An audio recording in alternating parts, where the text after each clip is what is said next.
এই মানুষগুলা যখন সামান্য আক্রান্ত হয়, অসুস্থ হয়, এদের মধ্যে ভয় ঢুকে যায়, দৌড় দিয়ে চলে যায় শহরের বড় ডাক্তারের কাছে।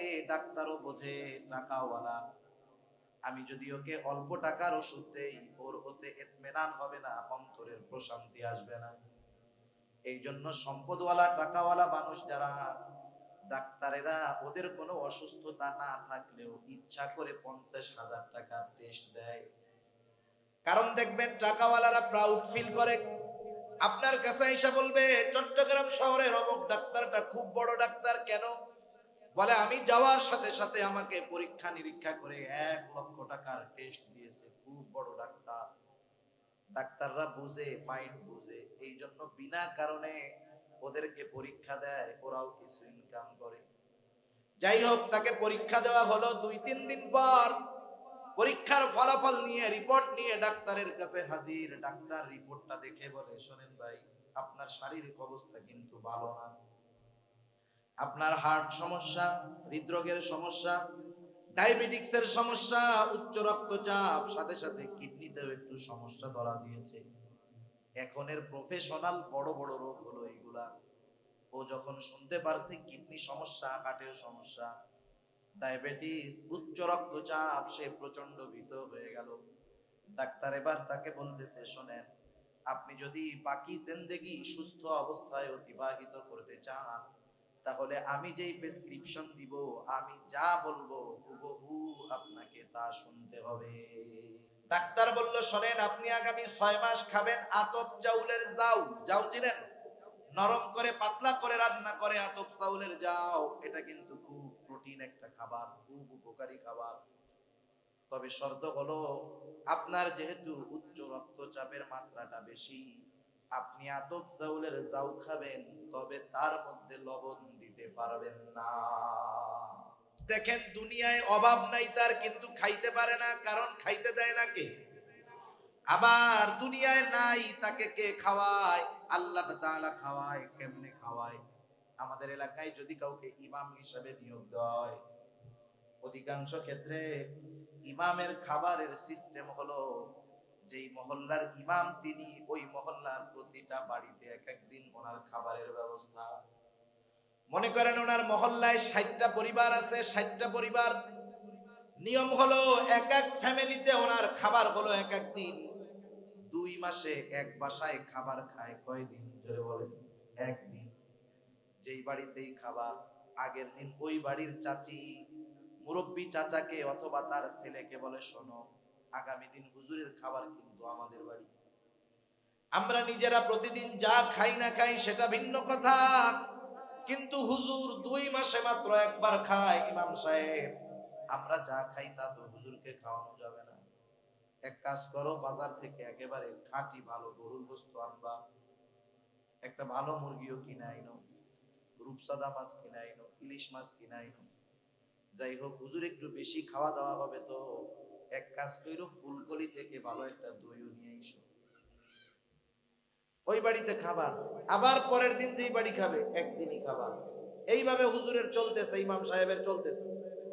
মাসের শেষে হিসাব করলে দেখা যাবে, ইমাম সাহেব 1 মাসে আল্লাহ তাআলা ওনাকে যেই পরিমাণ খাওয়াইছে, ওই খাবার যদি ওনাকে টাকা দিয়ে কিনে খাওয়া লাগতো, ওনার মসজিদ থেকে যেই বেতন দেয়, ওই 1 মাসের খাবার টাকা দিয়ে কিনে খাওয়া লাগলে 6 মাসের বেতন লাগতো। এখন তো ওনার কিনে খাওয়ার সামর্থ্য নাই, কিন্তু খাওয়ায় কে? অগণিত দুরূদ ও সালাম সাইয়্যিদুল আম্বিয়া, আশরাফুল আম্বিয়া, খাতামুল আম্বিয়া, বিশ্বনবী, শেষ নবী, শ্রেষ্ঠ নবী মুহাম্মদুর রাসূলুল্লাহ সাল্লাল্লাহু আলাইহি ওয়াসাল্লামের প্রতি আল্লাহ সুবহানাহু ওয়া তাআলা আমাদেরকে এখানে আসার বসার তৌফিক দিয়েছেন, তাই আমরা আসতে পেরেছি। কি বলেন? আল্লাহ তাআলা যদি তৌফিক না দিতেন, আমরা এখানে আসতে পারতাম না। এখনকার যে সময়টা, মাগরিবের পরের সময়, এটা খুব গুরুত্বপূর্ণ একটি সময়। যদি আপনাদের কারো হিফজখানা সম্পর্কে ধারণা থাকে, যারা হাফেজ হন, হিফজ বিভাগে পড়েন, সারাদিন তারা পেছনের পড়াগুলো পড়েন, কিন্তু মাগরিব থেকে নিয়ে এশা পর্যন্ত সামনের নতুন পড়া তারা মুখস্থ করে।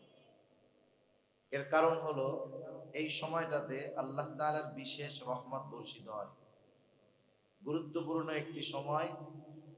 এই গুরুত্বপূর্ণ সময়ে গুরুত্বপূর্ণ মজলিসে আমরা বসেছি। এই মজলিসটার কত দাম! মসজিদ হলো দুনিয়ার মধ্যে সর্বোত্তম জায়গা। আল্লাহ রাসূল সাল্লাল্লাহু আলাইহি ওয়াসাল্লাম বলেন, সর্বোত্তম জায়গা হলো মসজিদ, আর সর্বনিকৃষ্ট নিম্ন জায়গা হলো বাজার। সর্বোত্তম জায়গা মসজিদ, কিন্তু সর্বোত্তম মজলিস মজমা এটা হলো যেই মজমায় যেখানে দ্বীনি আলোচনা করা হয়। আমরা দুনিয়ার সবচাইতে দামি মজলিসে বসতে পারে খুশি না বেজার? আর একটু জোরে বলেন, খুশি না বেজার? তাহলে আশেপাশে যারা বিনা কারণে বিনা প্রয়োজনে এই দামি মজমা থেকে বঞ্চিত হচ্ছে, আমরা আল্লাহর কাছে তাদের জন্য দোয়া করি যে যারা আশেপাশে বিনা কারণে ঘোরাফেরা করতেছে, আল্লাহ তাআলা তাদেরকেও এই মজলিসে আসার বসার তৌফিক দান করুক। সবাই বলি আমিন। কত দামি এই জায়গার মানুষগুলা জানেন? কোন মানুষের যদি ঈমান থাকে, ঈমান আছে, এখানে এসে বসলো, আমলের নিয়ত করে নাই, ঈমান আছে, ঈমান সহকারে এসে এখানে বসার কারণে তার সগীরা গুনাহগুলো আল্লাহ মাফ করে দেয়। শুধু তাই না, আপনার আমার বা আমাদের কারো ব্যাপারে যদি মাননীয় প্রধানমন্ত্রী মন্ত্রিসভার বৈঠকে, পার্লামেন্টে তো 300 জন এমপি থাকেন, ওখানে সবাই থাকে, কিন্তু মন্ত্রিসভার ক্যাবিনেটের মধ্যে কোনো এমপি থাকতে পারে না। ওখানে প্রধানমন্ত্রী মন্ত্রীদেরকে নিয়ে স্পেশাল বৈঠক করেন, স্পেশাল আলোচনা করেন। ওখান থেকেই নির্ধারিত হয় যে আগামীতে বাংলাদেশে কি হবে না হবে। গুরুত্বপূর্ণ একটা মজলিস। পার্লামেন্টের মধ্যে একজন এক একজনের দাবি রাখে, এক একটা দাবি পেশ করে, কিন্তু ওই দাবি পূরণ হবে কি হবে না এটা মন্ত্রিসভার বৈঠকে নির্ধারিত হয়। এটা একটা ইম্পর্টেন্ট জায়গা। তা ওই রকম গুরুত্বপূর্ণ একটি মজলিসে সব মন্ত্রীদের সামনে যদি প্রধানমন্ত্রী আপনাদের বা আমাদের কারো প্রশংসা করে, যদি বলে যে ওই জোবরা গ্রামের একটা যুবক আব্দুর রহমান, যুবকটা খুব ভালো, প্রধানমন্ত্রী যদি মন্ত্রিসভার বৈঠকে বলে, আর বিশ্বস্ত সূত্রে যদি আপনার কাছে খবরটা আসে, আপনার এমপি সাহেব জানাইলো যে আব্দুর রহিম, প্রধানমন্ত্রী তো মন্ত্রিসভার বৈঠকে সব মন্ত্রীদের সামনে তোমার প্রশংসা করেছে, বলেন তো জোবরা এলাকার আব্দুর রহিম খুশি হবে না বেজার হবে? কত খুশি হবে জানেন? এতটুকু প্রশংসা তার কি পাওয়ার আইনা দিবে। আপনি যদি তারে কিছু বলতে চান, সে বলবে এই আমাকে চিনো, আমি কে? আমার প্রশংসা মাননীয় প্রধানমন্ত্রী মন্ত্রিসভার ক্যাবিনেটে করে, বুঝে শুনে কথা বলবো, ঠিক কিনা বলেন? এখানে যারা বসে তারা কেমন দামি? লম্বা হাদিসের একটা অংশ আমি শোনাচ্ছি আপনাদের। এই দ্বীনি মজমাগুলোয় যারা বসে এরা কেমন দামি। আমরা এখানে বসে তো দুনিয়ার কারো কথা বলি না, কোন ব্যক্তির কথা বলি না, যাই বলি মূল উদ্দেশ্য হলো আল্লাহ সুবহানাহু ওয়া তাআলাকে সন্তুষ্ট করা, কিছু আমল শিখা, আমলে পরিণত করা। দামি এক মজলিস। রাসূলুল্লাহ সাল্লাল্লাহু আলাইহি ওয়াসাল্লাম বলেন, এই দ্বীনি মজলিসগুলোর মধ্যে যারা বসে, নবীজি বলেন ওয়া যাকারাহুমুল্লাহু ফী মান ইনদা, এই মজলিসে যেই মানুষই বসুক না কেন, আল্লাহ তাআলা তার নৈকট্যপ্রাপ্ত ফেরেশতাদের সামনে এই মজলিসে উপস্থিত মানুষদের সম্পর্কে আলোচনা করে। সুবহানাল্লাহ। আমি আপনি প্রধানমন্ত্রী মন্ত্রিসভার ক্যাবিনেটে আলোচনা করলে খুশি হই, আল্লাহ তাআলা আমাদের কথা, আমাদের প্রশংসা ফেরেশতাদের সামনে করুক, এতে আমরা খুশি না? জোরে বলেন, খুশি না? তাহলে এই মজলিসে যারা আসে এরা অনেক দামি মানুষ। আল্লাহ তাআলা সবাইকে এইরকম দ্বীনি মজলিসে বেশি বেশি আসার বসার তৌফিক দান করুন।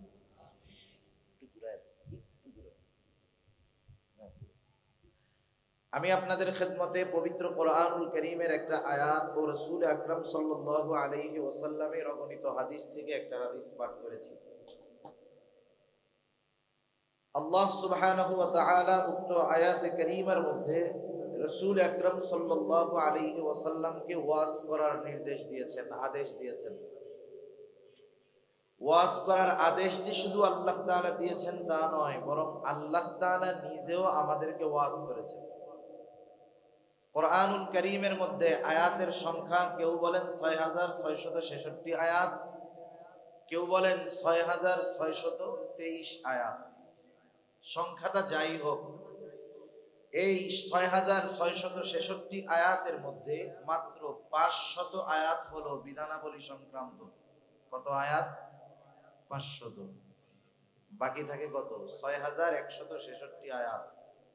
এই ৬১৬৬ আয়াতের মধ্যে শুধু ওয়াজ, ওয়াজ, জান্নাতের ওয়াজ, জাহান্নামের ওয়াজ, পরকালের ওয়াজ, অতীতের নবীদের ঘটনার ওয়াজ, বিভিন্ন উপমা, উদাহরণ, মেসাল, এক্সাম্পল যাই বলেন না কেন, এগুলার ওয়াজ। আল্লাহ তাআলা ওয়াজ করেছেন নিজে ৬১৬৬ আয়াতে। শুধু নিজে ওয়াজ করেছেন তা না, রাসূলুল্লাহ সাল্লাল্লাহু আলাইহি ওয়াসাল্লামকে ওয়াজ করতে বলেছে কে?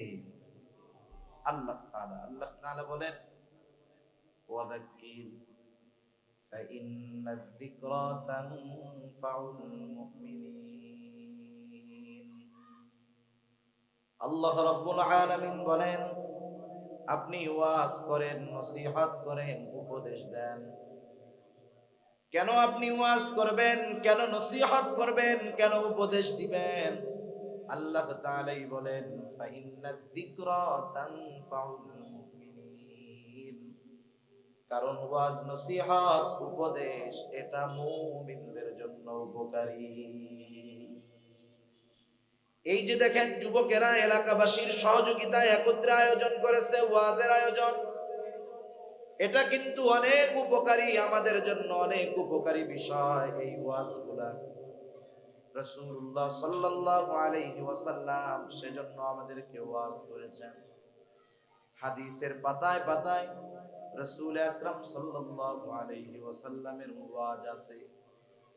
আমি আপনাদের খেদমতে রাসূলুল্লাহ সাল্লাল্লাহু আলাইহি ওয়াসাল্লামের একটা নসিহত মাখা ওয়াজ, একটা হাদিস আপনাদের খেদমতে পাঠ করেছি। বড় গুরুত্বপূর্ণ একটা হাদিস, মুসনাদে আহমদের হাদিস।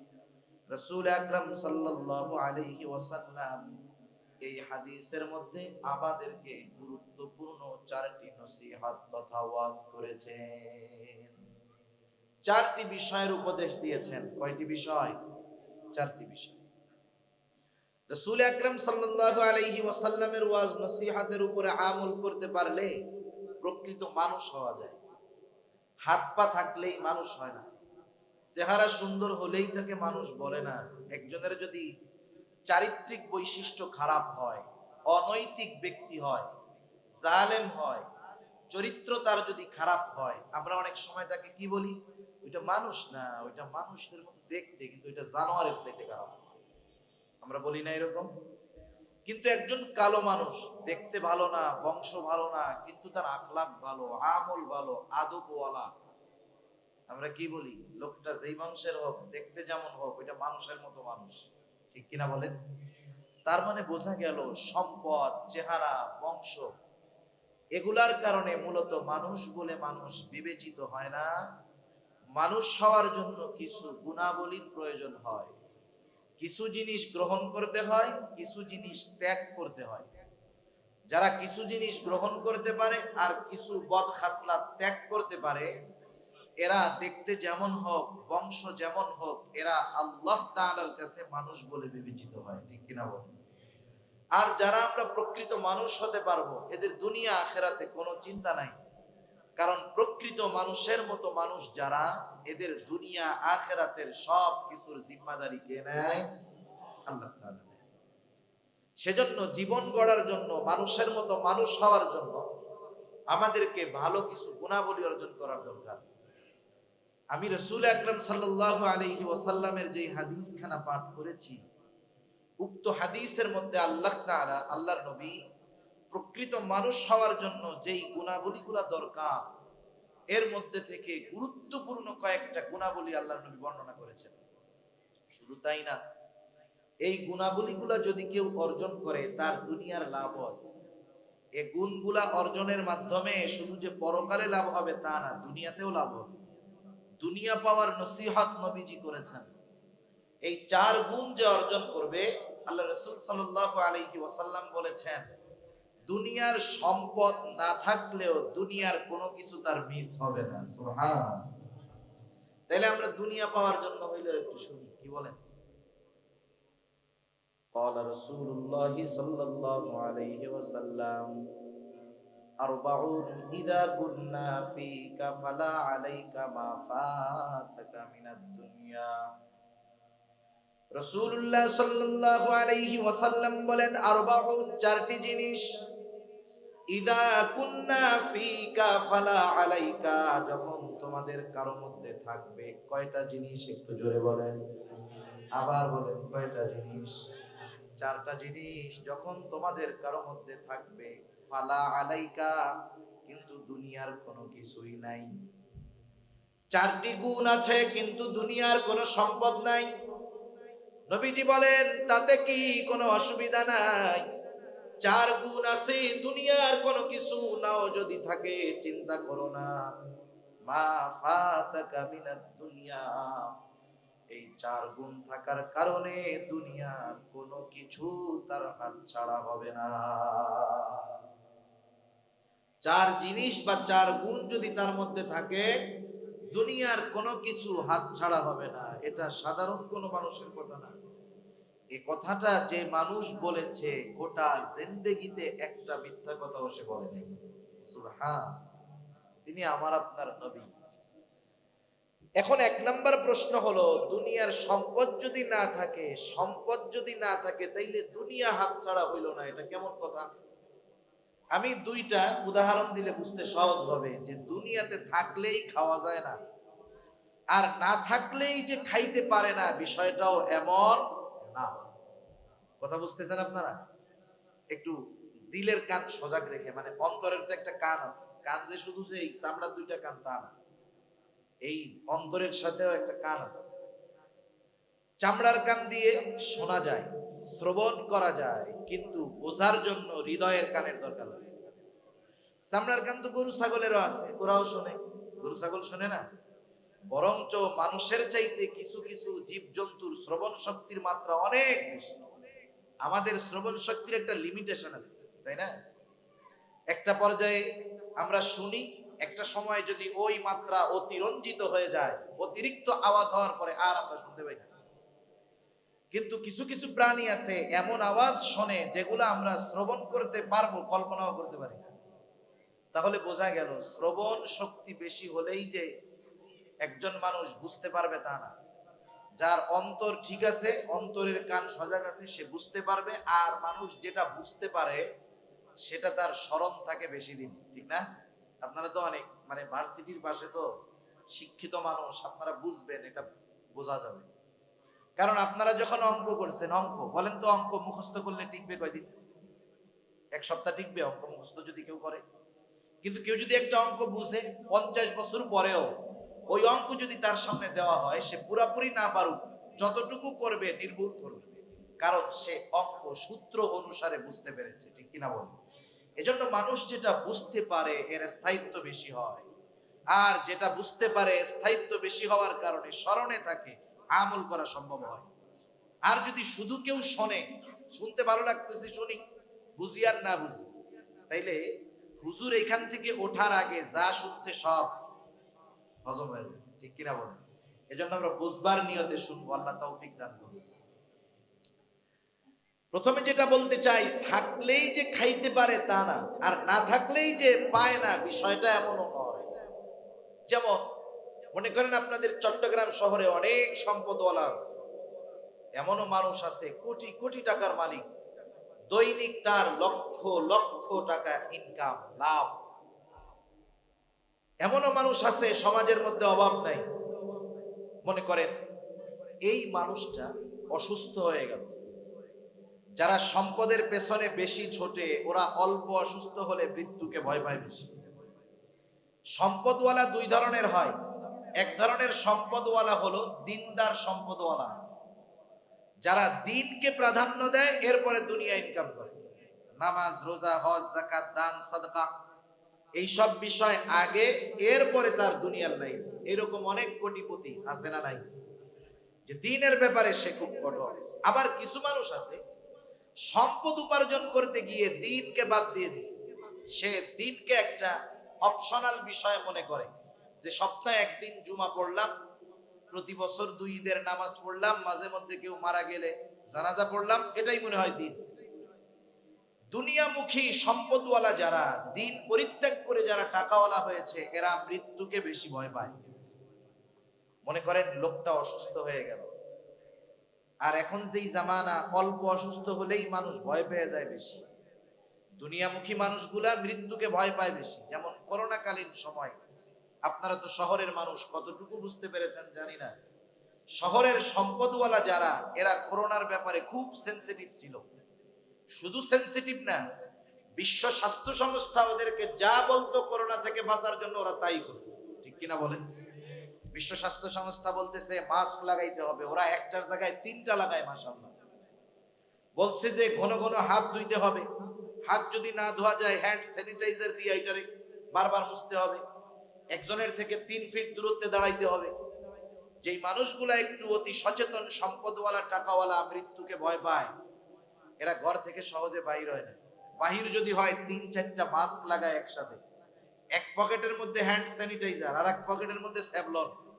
রাস্তায় বের হলে একটু পর পর দেখবেন স্প্রে করে আর তায়াম্মুম করে। দেখেন নাই আপনারা?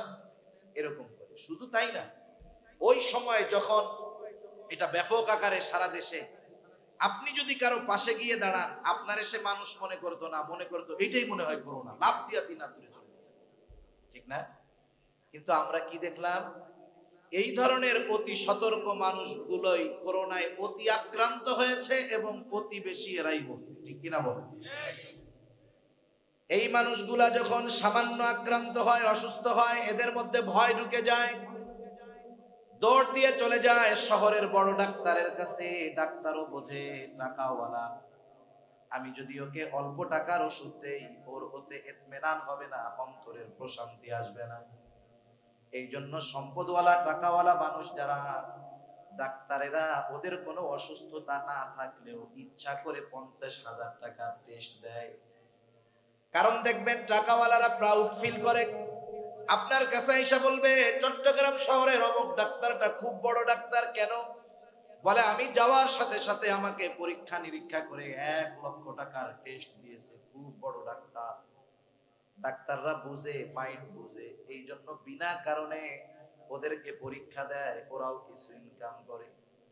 যাই হোক, তাকে পরীক্ষা দেওয়া হলো। 2-3 দিন পর পরীক্ষার ফলাফল নিয়ে, রিপোর্ট নিয়ে ডাক্তারের কাছে হাজির। ডাক্তার রিপোর্টটা দেখে বলে, শোনেন ভাই, আপনার শারীরিক অবস্থা কিন্তু ভালো না। আপনার হার্ট সমস্যা, হৃদরোগের সমস্যা, ডায়াবেটিক্সের সমস্যা, উচ্চ রক্তচাপ, সাথে সাথে কিডনিতেও একটু সমস্যা ধরা দিয়েছে। এখন এর প্রফেশনাল বড় বড় রোগ হলো এইগুলা। ও যখন শুনতে পারছে কিডনি সমস্যা, হার্টের সমস্যা, ডায়াবেটিস, উচ্চ রক্তচাপ, সে প্রচন্ড ভীত হয়ে গেল। ডাক্তার এবার তাকে বলতেছে, শোনেন, আপনি যদি বাকি জিন্দেগি সুস্থ অবস্থায় অতিবাহিত করতে চান, তাহলে আমি যেই প্রেসক্রিপশন দিব, আমি যা বলবো হুবহু আপনাকে তা শুনতে হবে। এবার ডাক্তার যা বলবে তারা তাই শুনবে, কোনো সন্দেহ নাই। আপনাদের এলাকায় আছে কিনা জানি না, আমি আমাদের ঢাকায় মাঝে মধ্যে দেখি ফজরের আগে উঠে একদল মুরব্বী দৌড়ায়, ট্রাউজার গেঞ্জি পরে দৌড়ায়। কেন দৌড়ায়? ডায়াবেটিক্স হয়ে গেছে, বিভিন্ন শারীরিক সমস্যার কারণে ডাক্তার সকালবেলা দৌড়াইতে বলছে। কারণ একবারে সকালের অক্সিজেনটা থাকে পিওর, গাড়ি গুড়ি চলে না, ধুলাবালি থাকে না, পিওর অক্সিজেন নিবেন আর দৌড়াদৌড়ি করবেন। অথচ এই সকালবেলায় ওঠার আদেশ ডাক্তারের আগে কে দিয়েছে?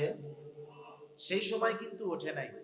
ডাক্তার যখন উঠতে বলছে অ্যালার্ম দিয়ে, সে ভোর 4টায় উঠে দৌড়ায়। কিন্তু আল্লাহর ডাকে যদি আগের থেকে সাড়া দিত, এই গজব তারে পাইতো না। ঠিক কিনা? ডাক্তার যা বলবে এখন সে হুবহু তাই শুনবে।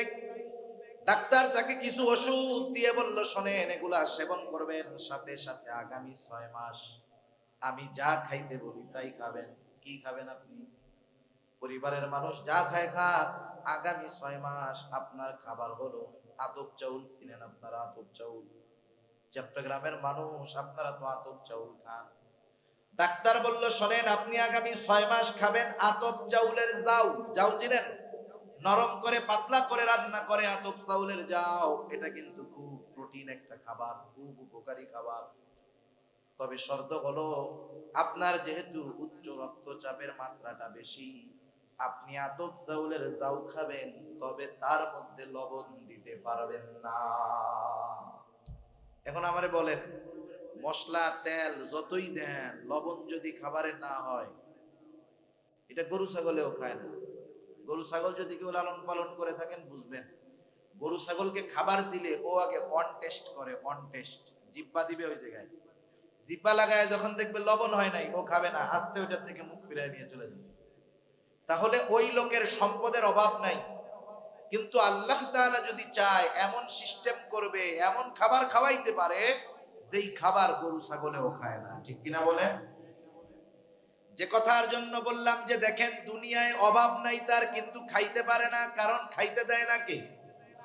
আবার দুনিয়ায় নাই, তাকে কে খাওয়ায়? আল্লাহ তাআলা খাওয়ায়। কেমনে খাওয়ায়? আমাদের এলাকায় যদি কাউকে ইমাম হিসেবে নিয়োগ দেওয়া হয়, অধিকাংশ ক্ষেত্রে ইমামের খাবারের সিস্টেম হলো, যেই মহল্লার ইমাম তিনি ওই মহল্লার প্রতিটা বাড়িতে এক এক দিন ওনার খাবারের ব্যবস্থা। মনে করেন ওনার মহল্লায় 60টা পরিবার আছে, 60টা পরিবার, নিয়ম হলো এক এক ফ্যামিলিতে ওনার খাবার হলো এক এক দিন। 2 মাসে এক বাসায় খাবার খায় কয়দিন? জোরে বলেন। একদিন। যেই বাড়িতেই খাবার, আগের দিন ওই বাড়ির চাচি মুরব্বী চাচাকে অথবা তার ছেলেকে বলে, শোনো, আগামী দিন হুজুরের খাবার কিন্তু আমাদের বাড়ি। আমরা নিজেরা প্রতিদিন যা খাই না খাই সেটা ভিন্ন কথা, কিন্তু হুজুর 2 মাসে মাত্র একবার খায়। ইমাম সাহেব, আমরা যা খাই তা তো হুজুরকে খাওয়ানো যাবে না। এক কাজ করো, বাজার থেকে একেবারে খাঁটি ভালো গরুর গোশত আনবা, একটা ভালো মুরগিও কিনে আইনো, রূপসাদা মাছ কিনে আইনো, ইলিশ মাছ কিনে আইনো। যাই হোক, হুজুর একটু বেশি খাওয়া দাওয়া হবে, তো এক কাজ কইরো, ফুলকলি থেকে ভালো একটা দইও নিয়ে এসো। ওই বাড়িতে খাবার, আবার পরের দিন যেই বাড়ি খাবে একদিনই খাবার। এইভাবে হুজুরের চলতেছে, ইমাম সাহেবের চলতেছে। মাসের শেষে হিসাব করলে দেখা যাবে, ইমাম সাহেব 1 মাসে আল্লাহ তাআলা ওনাকে যেই পরিমাণ খাওয়াইছে, ওই খাবার যদি ওনাকে টাকা দিয়ে কিনে খাওয়া লাগতো, ওনার মসজিদ থেকে যেই বেতন দেয়, ওই 1 মাসের খাবার টাকা দিয়ে কিনে খাওয়া লাগলে 6 মাসের বেতন লাগতো। এখন তো ওনার কিনে খাওয়ার সামর্থ্য নাই, কিন্তু খাওয়ায় কে? আমি 2টা উদাহরণ দিলাম আর কি, যে থাকলেই খাইতে পারে এমনটা নয়, আবার দুনিয়ায় সম্পদ নাই, আল্লাহ তাআলা যে খাওয়ায় না, বিষয়টা এমনও নয়। এজন্য নবী বলেন, 4টি গুণ তোমরা অর্জন করো। দুনিয়ার সম্পদ যদি নাও থাকে, তথাপি তোমাদের দুনিয়াটা হাতছাড়া হবে না। 4টি গুণ। 1 নম্বর গুণ, নবীজি বলেন, হিফযু আমানাতিন, আমানতের হেফাজত করা। 2 নাম্বার, নবীজি বলেন, সিদকু হাদিসিন, সত্য কথা বলা। 3 নাম্বার, নবীজি বলেন, হুসনু খলিকাতিন, উত্তম চরিত্রের অধিকারী হওয়া। 4 নাম্বার, নবীজি বলেন, ওয়াইফাতুন ফি তুমাতিন, হালাল খাবার ভক্ষণ করা। কয়টা হলো? 4টা। 1 নাম্বার, নবীজি বলেন, হিফযু আমানাতিন, আমানতের হেফাজত করা। খেয়াল দিয়ে শুনবো আমরা, আমানতের হেফাজত গুরুত্বপূর্ণ একটি বিষয়। একটা মানুষ যদি প্রকৃত মুমিন হতে চায়, তাহলে অবশ্যই তাকে আমানতদার হতে হবে, আমানতের হেফাজতকারী হতে হবে। কারণ আমানতের হেফাজত করা এটা প্রকৃত মুমিনের আলামত, আর আমানতের খেয়ানত করা এটা প্রকৃত মুনাফিকের আলামত। রাসূল আকরাম সাল্লাল্লাহু আলাইহি ওয়াসাল্লাম আমাদেরকে প্রকৃত মুনাফিকের আলামতগুলা জানায় দিয়েছেন। আমাদের কাজ হলো মুনাফিকের আলামতগুলা শুধু জানা তা নয়, জানার সাথে সাথে আমাদের মধ্যে যদি মুনাফিকের আলামতের কোনো আলামত থাকে, সেগুলাকে বাহির করা, সেগুলা ত্যাগ করা। মুনাফিকের আলামত কি? রাসূল আকরাম সাল্লাল্লাহু আলাইহি ওয়াসাল্লাম এক হাদিসের মধ্যে বলেন মুনাফিকের আলামত হলো তিনটা, আর এক হাদিসের মধ্যে নবী বলেন মুনাফিকের আলামত হলো চারটা। প্রকৃত মুনাফিকের এক নম্বর আলামত নবীজি বলেন ইদা হাদ্দাসা কাযাবা। প্রকৃত মুনাফিকের এক নম্বর আলামত, মুনাফিক যখন কথা বলে মিথ্যা কথা বলে। দুই নম্বর নবীজি বলেন ইদা ওয়াদা আখলাফা। মুনাফিক যখন ওয়াদা করে ওয়াদা খেলাফ করে। তিন নাম্বার ইদা তুমিনা খানা। মুনাফিকের কাছে আমানত রাখলে আমানতের খেয়ানত করে। চার নাম্বার ওয়া ইদা তাখাসামা ফাজারা। মুনাফিকের সাথে যখন কারো তর্ক বিতর্ক হয়, কথা কাটাকাটি হয়, ঝগড়া হয়, মুনাফিক তখন অশ্লীল কথা বলে, বকাঝকা করে। এগুলা প্রকৃত মুনাফিকের আলামত। এখন বলেন আমাদের মধ্যে তো মিথ্যাবাদী আলহামদুলিল্লাহ নাই, নাই তো? না আছে? ওয়াদা খেলাফকারী আছে না নাই? আছে। একজন একজনের থেকে টাকা দান নিছে, টাকা চাই, ভাই দিয়ে দেব না, আগামী মাসের 2 তারিখ, আগামী মাসের 2 তারিখে গেছে। আরে বেটা তোর টিয়া কি মাইরা খামো বেটা, 500 টাকার লেগে এমন করো খালি বেটা, যা যা দিয়ে দিব নে, আগামী মাসের 3 তারিখ আইস। মানে আপনি টাকা দিয়ে আরো বিপদে পড়ে যাবেন, চাইলে আরো বিপদ, ঠিক না? এরকম ওয়াদা খেলাফকারী বিভিন্ন ভাবে আছে। এরপরে দেখেন আমানতের খেয়ানত করা, এটা প্রকৃত মুনাফিকের অন্যতম আলামত। অথচ আমানতের হেফাজত করা কতটা গুরুত্ব, রাসূল আকরাম সাল্লাল্লাহু আলাইহি ওয়াসাল্লাম বলেন লা ঈমানা লিমান লা আমানাতা লা। নবীজি বলেন যার মধ্যে আমানতদারিতা নাই তার ঈমান নাই। আমানতদারিতা যার মধ্যে নাই তার মধ্যে মুনাফিকের আলামত আছে, তার ঈমান পরিপূর্ণ না। নবীজি আমানতদারিতাকে ঈমানের সাথে সম্পৃক্ত করেছেন। আপনাদের জিজ্ঞাসা করি, বলেন তো, একটা মানুষের আমলের অভাব নাই, নামাজ রোজা হজ যাকাত দান সাদকা কোনো কিছুর অভাব নাই, কিন্তু লোকটার ঈমান নাই। এই আমলগুলা নামাজ রোজা হজ যাকাত দান সাদকা, ঈমান যদি না থাকে কোনো কাজে আসবে? অথচ কারো আমল যদি কমতি হয়, কম হয়, অল্প হয়, ঈমান যদি পরিপূর্ণ থাকে তার কোনো চিন্তা নাই। কারণ রাসূলুল্লাহ সাল্লাল্লাহু আলাইহি ওয়াসাল্লাম বলেন আখলিস দীনাকা ইয়াকফিকাল আমালুল কলিল। নবীজি বলেন তোমার ঈমান খাঁটি করো, অল্প আমল নাজাতের জন্য যথেষ্ট হয়ে যাবে।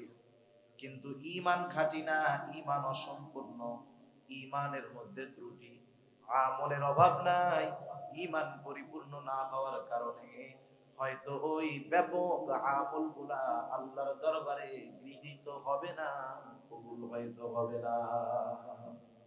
এজন্য ঈমান যদি পরিপূর্ণ করতে হয় আমাদেরকে আমানতদার হতে হবে। কি হইতে হবে বলেন? আমানতদার। আমার আপনার নবীজি আমানতদার ছিলেন। কেমন আমানতদার ছিলেন? রাসূল আকরাম সাল্লাল্লাহু আলাইহি ওয়াসাল্লাম নবুয়তির পূর্বেই ওনার উপাধি কাফেররা দিয়েছিল সত্যবাদী, আমানতদার। এরপরে যখন রাসূলুল্লাহ সাল্লাল্লাহু আলাইহি ওয়াসাল্লাম নবুয়ত পেলেন, কাফেরদেরকে যখন মূর্তি পূজা ছেড়ে আল্লাহ তাআলার একত্ববাদের দিকে আহ্বান করলেন, বাপ দাদার মন গড়া ধর্ম ত্যাগ করে যখন তাওহীদবাদী ধর্মের দিকে আহ্বান করলেন, আল্লাহর দিকে ডাকলেন, কাফেররা, যেই কাফেররা আমার আপনার নবীকে এত মহব্বত করত, ভালোবাসতো, ওই কাফেররা এখন আমার আপনার নবীর দুশমন হয়ে গেল, বিরোধী হয়ে গেল। হরেক রকমের অত্যাচার আমার আপনার নবীজির উপর বারবার মেরে ফেলার অপচেষ্টা করেছে কাফেররা।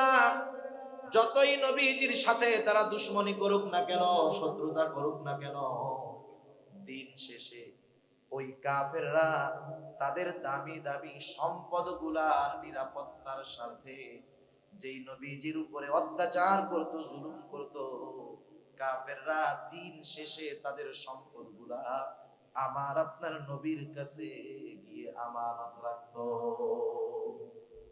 নবীজিকে কষ্ট দিত, জুলুম করতো, অত্যাচার করতো, এরপরেও আমানত নবীজির কাছে গিয়ে রাখতো। তাহলে দেখেন আমার আপনার নবীর ব্যাপারে কাফেরদের কেমন সুধারণা ছিল, যে আমরা যতই কষ্ট মুহাম্মদকে দেই না কেন, যতই অত্যাচার জুলুম তাকে আমরা করি না কেন, সে আমানতের খেয়ানত করবে না। কেমন নবী, কেমন আখলাক ওয়ালা নবী। নবীজিও আমানতদারিতার ব্যাপারে কেমন ছিলেন। যখন খাদিজাতুল কুবরা রাদিয়াল্লাহু তাআলা আনহা এবং আল্লাহ রাসূল সাল্লাল্লাহু আলাইহি ওয়াসাল্লামের চাচা আবু তালেব দুনিয়া থেকে চলে গেলেন, আবু তালেবের মৃত্যুর পর কাফেরেরা প্রচন্ড রূপে আমার আপনার নবীর উপর অত্যাচার শুরু করছে। শুধু তাই না, তারা প্ল্যান করেছে, প্রোগ্রাম করেছে যে মুহাম্মদকে আর দুনিয়ায় রাখা যাবে না, হত্যা করতে হবে। কেমনে করা যায়? শয়তানে ওদেরকে বুদ্ধি দিছে যে শোনো, মুহাম্মদকে হত্যা করবা, এক গোত্রের লোক যাবা না, তোমরা যতগুলা গোত্র আছে সব গোত্র থেকে এক একজনকে এই হত্যাকাণ্ডে শামিল করবা। তাইলে কি হবে? সব গোত্রের যখন অংশগ্রহণ থাকবে, কোন গোত্র অপর গোত্রকে দোষারোপ করতে পারবে না, কারণ সব গোত্রের মানুষই ওইখানে উপস্থিত ছিল, ওই হত্যাকাণ্ডে ছিল, কেউ কিছু বলতে পারবে না, সাহস পাবে না। তারা সিদ্ধান্ত নিল যে অমুক দিন রাতের বেলায় মুহাম্মদকে দুনিয়া থেকে চিরতরে বিদায় করে দেওয়া হবে। এদিক দিয়া কাফেরদের অত্যাচারের মাত্রা যখন বেড়ে গেছে, আল্লাহ সুবহানাহু ওয়া তাআলা আমার আপনার নবীজিকে জানায় রাখছেন, আপনি হিজরতের জন্য প্রস্তুত থাকেন, কিন্তু কোন দিন কোন তারিখে হিজরত হবে আল্লাহ তাআলা জানান নাই। যেই রাত্রে কাফেররা আমার আপনার নবীজিকে হত্যা করার অপচেষ্টা করলো, চতুর্দিক দিয়ে তারা আমার আপনার নবীর ঘর ঘিরে রেখেছে, সবার হাতে খোলা তলোয়ার। আজকে উদ্দেশ্য মুহাম্মদ সাল্লাল্লাহু আলাইহি ওয়াসাল্লামকে দুনিয়া থেকে চিরতরে বিদায় করে দিবে।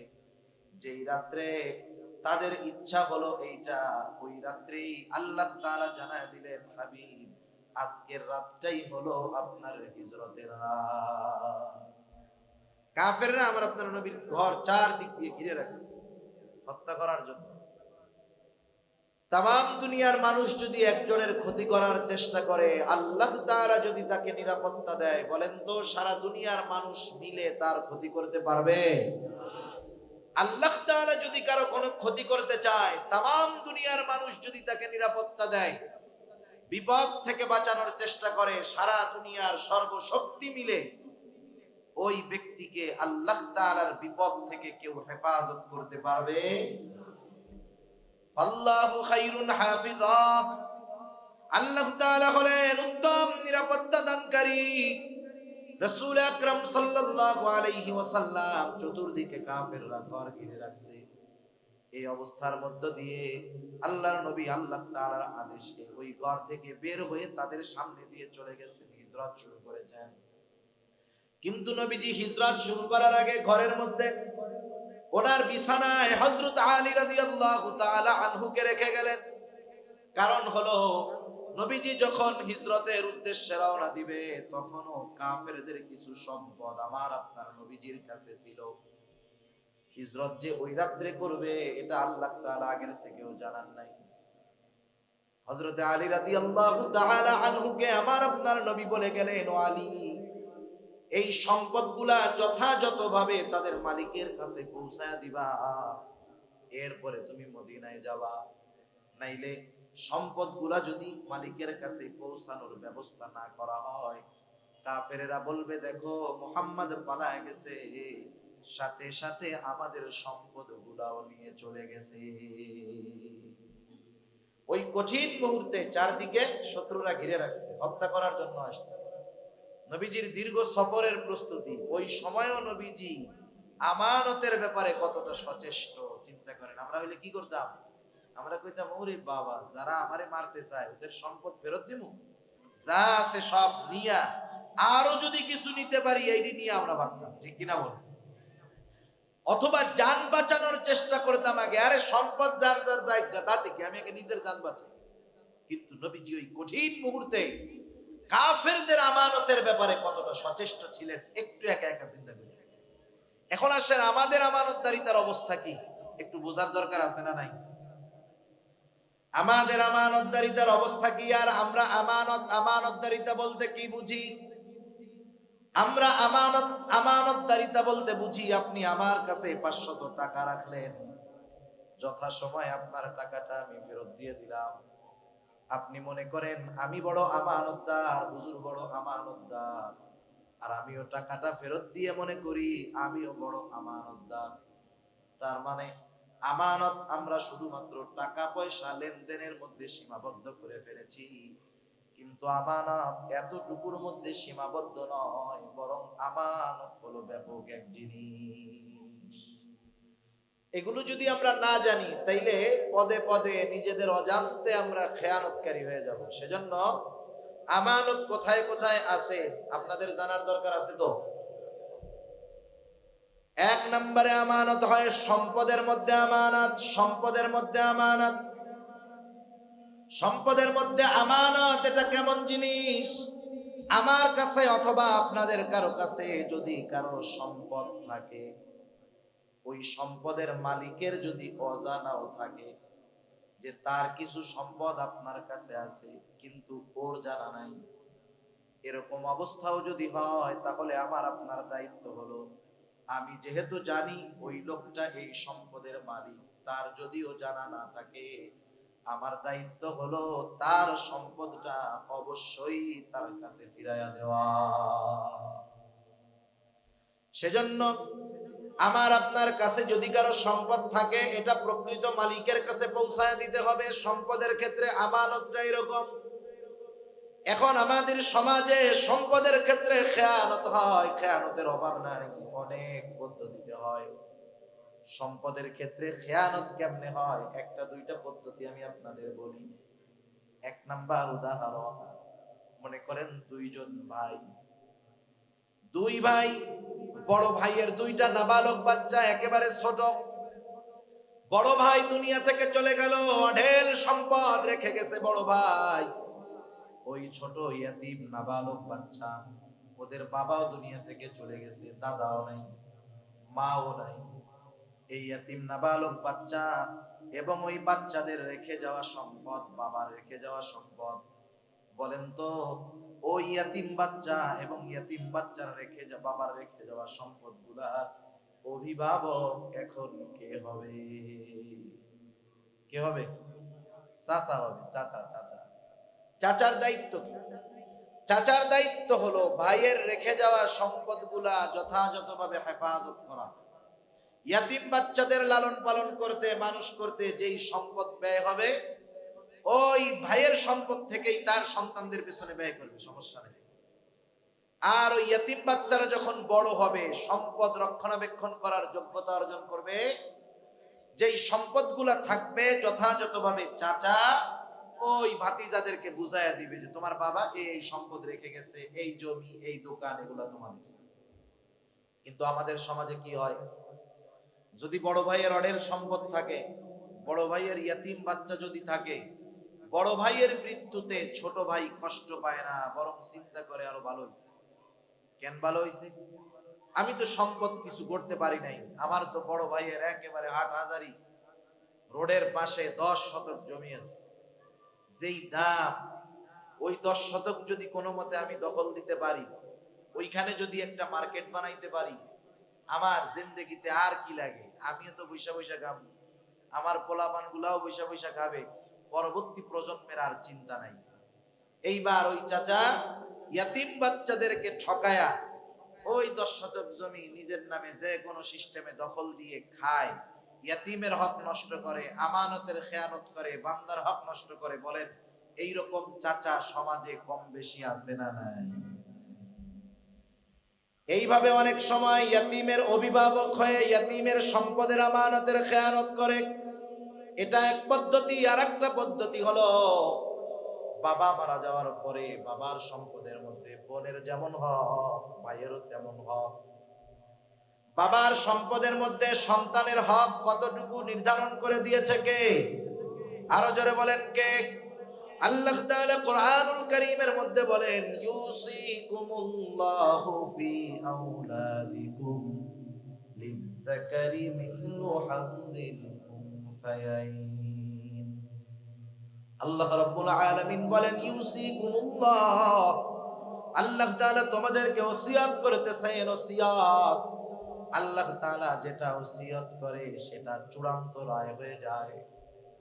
দুনিয়ার জজ কোর্টের রায় হাইকোর্ট যদি চায় তথা সুপ্রিম কোর্ট যদি চায়, জজ কোর্টের রায়কে ব্যাক করে দিতে পারে। আবার সুপ্রিম কোর্ট যেই রায় দেয়, রাষ্ট্রপতি যদি চায় তার ক্ষমতা বলে সুপ্রিম কোর্টের রায়কে ব্যান করে দিতে পারে। কিন্তু আল্লাহ তাআলা যেই রায় দিয়েছেন, যেই সিদ্ধান্ত দিয়েছেন, দুনিয়ার কারো ক্ষমতা নাই আল্লাহ তাআলার সিদ্ধান্তের বিপরীতে কোনো সিদ্ধান্ত নেই। আল্লাহর সিদ্ধান্ত পরিবর্তন করার ক্ষমতা কারো নাই। আল্লাহ তাআলা সিদ্ধান্ত দিয়েছেন। আল্লাহ তাআলা বলেন, ইউসিকুমুল্লাহ, আল্লাহ তাআলা তোমাদেরকে ওসিয়ত করতেছেন ফি আওলাদিকুম, তোমাদের সন্তানদের ব্যাপারে। কি ওসিয়ত? লিযযাকারি মিসলু হাযযিল উনসায়াইন। আল্লাহ তাআলা বলেন ওসিয়ত হলো দুইজন কন্যা যতটুকু সম্পদ পাবে, একজন ছেলে ততটুকু সম্পদ পাবে।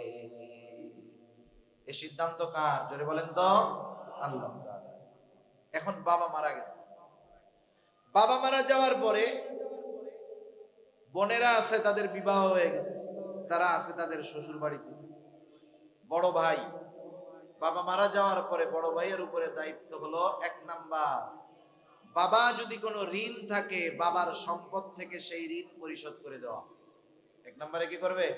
দাফন কাফন তো করবে, এরপরে বাবার যদি কোনো ঋণ থাকে সেই ঋণ পরিশোধ করবে। এরপরে বাবা যদি কোনো ওসিয়ত করে গিয়ে থাকে, ওসিয়ত যদি তার ঋণ পরিশোধের পরে যেই সম্পদ থাকবে, ওসিয়ত যদি ঋণ পরিশোধ করার পরে যেই সম্পদ থাকবে, ওই সম্পদের 3/1 পরিমাণ হয় সর্বোচ্চ, অথবা এর কম হয়, তাহলে বাবার ওসিয়তটা পূরণ করবে। বাবা যদি ওসিয়ত করে আমার সব সম্পদ মাদ্রাসায় দিয়ে দে, এই ওসিয়ত মান্য করা লাগবে না। কিন্তু বাবার 30 লক্ষ টাকা সম্পদ আছে, বাবা যদি বলে 9 লক্ষ টাকা মাদ্রাসায় দিয়ে দিস, এই ওসিয়ত মানতে হবে, কারণ এখানে ওসিয়ত 3/1 কম। কথা বোঝা গেছে? বাবার ওসিয়ত যদি থাকে ওসিয়ত পূরণ করবে।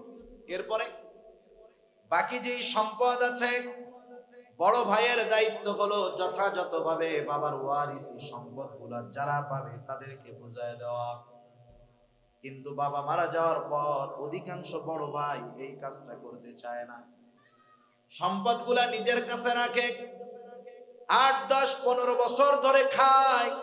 একটা সময় যখন বোনেরা আসে ভাইয়ের কাছে, বলে, ও ভাই, বাবার সম্পদে তোমার যেমন হক আমাদেরও তেমন হক। তুমি 15 বছর ধরে আমার বাবার সম্পদে খেয়েছো, বাড়ি ভাড়া নিয়েছো, দোকান ভাড়া নিয়েছো, জমিনের ফসল খেয়েছো, কোনো দাবি নাই। বিগত সময়ের সবগুলা তোমাকে আমি ক্ষমা করে দিলাম, কিন্তু এখন থেকে যদি তুমি সম্পদগুলা পূর্ণ একা ভক্ষণ করতে চাও, তাহলে আমাদের যেই সম্পদগুলা আছে সেগুলা তুমি সম্পদের দাম দিয়ে কিনে রাখবা, অথবা আমাদের সম্পদটা আমাদেরকে বুঝাইয়া দিবা। এখন বলেন, 15 বছর পর এসে বোনরা যদি ভাইয়ের কাছে বলে আমার সম্পদটা দিয়ে দে, ভাই খুব খুশি হয় না? হ্যাঁ, আপনার এলাকাতে খুশি হয় না? না, আমার এলাকায় খুশি হয় না। তখন ভাইয়ের চেহারার দিকে তাকানো যায় না, ভাইয়ের চেহারার দিকে তখন তাকানো যায় না। যাই হোক, মুখ কালা হইলেও হক তো যে কোনো ভাবে ফেরত দিতে হয়। সম্পদগুলা বোনদেরকে ফেরত দেওয়ার পরে, আগে যখন বোন ভাগনা ভাগ্নি আসতো, আদর সমাদরের অভাব নাই, মার্কেটিং এর অভাব নাই। কিন্তু বোন যখন তার হক বুঝে নিয়ে যায়, এরপরে যখন ভাইয়ের বাড়িতে বেড়াইতে আসে, ভাগনা ভাগ্নি আসে, বোন আসে, তখন কি কয় জানেন? তোরা আইসুস কে? তুই আইতে গেছিস কেন? সব তো নিয়ে গেছিস, আইসুস কে? ঠিক কিনা বলেন? তার মানে এতকাল ভাই বোন ভাগনা ভাগ্নির সমাদর করেছে সম্পদের লোভে, অন্তর থেকে নয়। এখানে আরেকটা জুলুম আমরা পিতারাও করি। কি করি?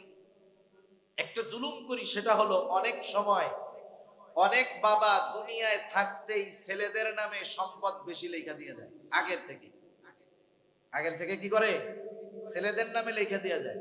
কারণ মরার পরে জানি ছেলের ভাগটাই বেশি থাকে, কারণ যেটা লিখে দিয়ে গেছে ওটার মালিক তো সে। কেউ যদি এই কারণে এইরকম কাজ করে, ছেলেকে দিল জীবিত অবস্থায়, হক অনুযায়ী মেয়েকে দিল না, নিঃসন্দেহে ওই বাবা মেয়ের উপরে জুলুম করবে। অনেক ক্ষেত্রে অনেক বাবা আছে ছোট সন্তানকে কিছু এক্সট্রা সম্পদ লিখে দিয়ে যায়, বড় সন্তানকে দেয় না। অনেক সময় বড় সন্তানকে দেয়, ছোট সন্তানকে দেয় না। খবরদার, এরকম করা যাবে না। কারণ রাসূলুল্লাহ সাল্লাল্লাহু আলাইহি ওয়াসাল্লাম এমনটা করতে মানা করেছেন। আপনি যদি 2 লাখ টাকা আপনার ছেলের নামে লেখেন আলাদাভাবে, আপনার মেয়ের নামেও দুনিয়ায় পয়সা থাকতে 1 লাখ টাকা দিতে হবে।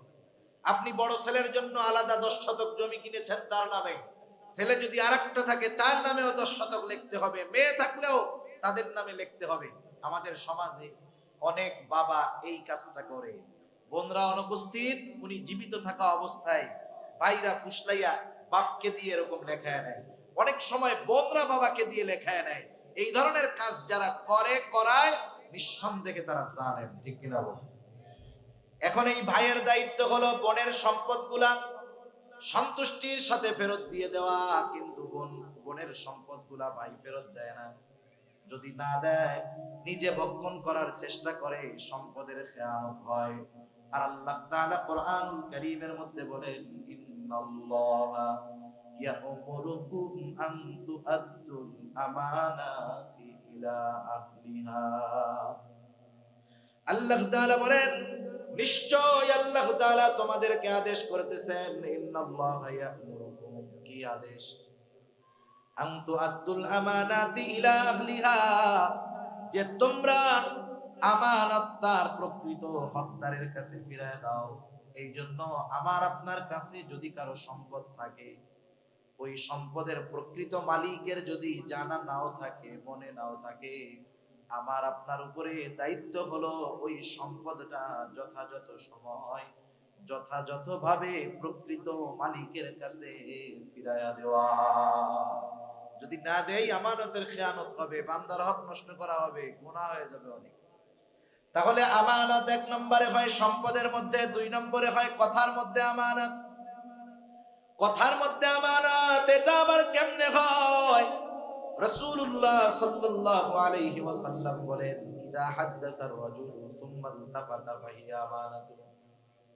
নবীজি বলেন, যখন কোন মানুষ কথা বলে আর অতঃপর এদিকে সেদিকে তাকায়, আল্লাহর নবী বলেন, ফাহিয়া আমানাতু। আমার আপনার কাছে যখন কেউ কোনো কথা বলে, গোপন কথা বলে আর এদিকে সেদিকে তাকায়, কেন তাকায়? যাতে তার কথাটা কেউ না শোনে, কেউ জানি তাকে না দেখে। ঠিক কিনা বলেন? কোন মানুষ যদি কথা বলার পরে এদিকে সেদিকে তাকায়, নবীজি বলেন অটোমেটিকলি সেই কথাটা হয়ে যায় আমানত, ফাহিয়া আমানাতুন। তখন কি দায়িত্ব? সে আমাকে যেই কথাটা বলেছে, এই কথাটা আমি যদি অন্য কারো কাছে বলে দেই, তাহলে অবশ্যই আমানতের খেয়ানত হয়ে যাবে। আবার সব কথা আমানত রাখা যায় না। মনে করেন আপনারা এই কথা শুনে গেলেন যে হুজুরে বলছে, আল্লাহর নবী বলছে, কথা বলবে আর ডাইনে বামে তাকাবে, সেই কথা আমানত। এখন একজন আইসা আপনারে বলল, ভাই আমি আজকে রাত্রে ওই বাড়িটা চুরি করবো, এটা কিন্তু আমানত, কাউরে কইেন না।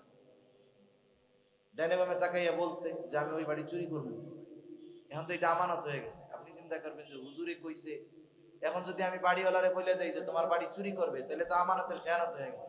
না না, সব কথা আমানত হয় না। কোন কথাটা আমানত হবে, গোপন রাখতে হবে, এটা বলার পরে এমনিই বোঝা যাবে। ঠিক না? সেজন্য কথা আমানত, কারো কাছে আমরা এরকম বলে দিব না। কিন্তু আমাদের খাসলাত কি? আমাদের খাসলাত হলো, একজন আমার কাছে একটা গোপন কথা বলার পর আমাকে বলল, হুজুর আপনি কাউরে কইেন না, এমন এক কাজ করে দিল। সে যখন বলল, হুজুর আপনি কাউকে বলবেন না, এই কথা বলার দ্বারা আমার অবস্থা এতটা খারাপ হয়ে যায়, যতক্ষণ কথাটা আমি আরেকজনের কাছে না বলি, আমারও ততক্ষণ ভালো লাগে না। আমি এবার খুঁজি কারে কয়, নাহলে পেটের মধ্যে হজম হয় না কথা। আরেকজনকে বলি, শোনো এদিকে শোনো, ও আমার এই কথাটা বলছে, আমি তো তোমাকে বিশ্বাস করি, শুধু তোমাকে বললাম, তুমি কিন্তু আর কাউরে বলবে না। আগের জন তো আমারও মানা করছিল, হুজুর কারো কাছে কইয়েন না। যেই আমল আমি করতে পারি নাই, আমি যদি আর একজনকে বলি সে কি করবে নাকি? ও এরকম বলবে, আর একজনে ডাক দিয়ে, দেখ হুজুর আমার এই কথাটা কইছে, কারো কাছে বলতে মানা করছে, আমি শুধু তোরে বললাম, তুই কিন্তু কাউরে বলবি না। এরকম মাশাআল্লাহ এক একজনের কাছে বলতে বলতে সকালে যেই কথাটা আমার কাছে আমানত ছিল, মানুষের মুখে যাইতে যাইতে বিকাল হইতে হইতে কথাটা ছড়ায় গেছে। ঠিক কিনা বলেন? দেখেন এখানে খেয়ানতকারী কতজন, এরপরে যতজনের কাছে কথাটা বলছে প্রত্যেকের খেয়ানতের গুনাহ আমার আমলনামায় যোগ হয়ে গেছে। ডেস্টিনির মধ্যে, ডেস্টিনির নাম শুনেন নাই?